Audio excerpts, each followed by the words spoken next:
they believe that they can meet a man who's a warrior, and they can turn him into a king, or that he can be both a warrior and a king. And he can be a warrior and a king. But the issue is, let's say you're 100% warrior, and now you also want to be a king and a warrior. Well, that means you have to take down the warrior aspect. So let's say you take the warrior down aspect like 50%. Now you can be 50% warrior and 50% king.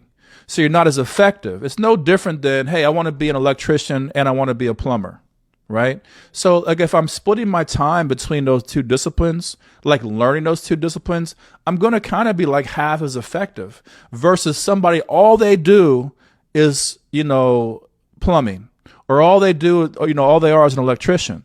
And so that's basically like what women are understanding, is that there are particular archetypes or roles that we play in the society and that we manifest in our lives.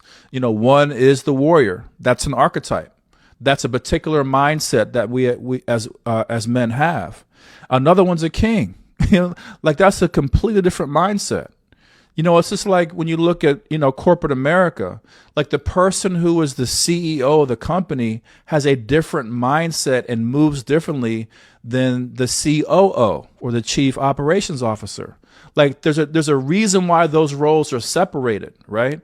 And so like women have a hard time. And again, like the hard time is from the fantasy of relationships and the fantasy of monogamy and the fantasy of romance.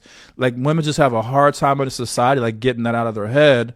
And, it's understandable because we were raised and indoctrinated with that belief system. But that's what the issue is.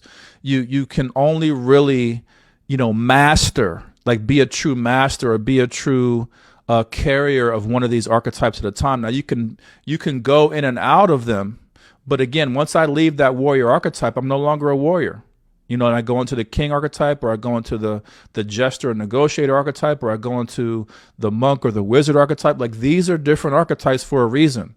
There's a reason why when you look at, spiritual cultures and cultures of the past, why they have multiple different deities or archetypes. Even in the Bible, there's a reason why there's multiple different angels. You know what I'm saying? Because they all have different roles that they're going to play. There's a reason why there's different characters in movies. It can't be one person doing all this stuff. And so again, I blame the culture of monogamy. I understand women have a hard time with it, but as soon as they get that through their head, then they're going to be able to make the adjustment.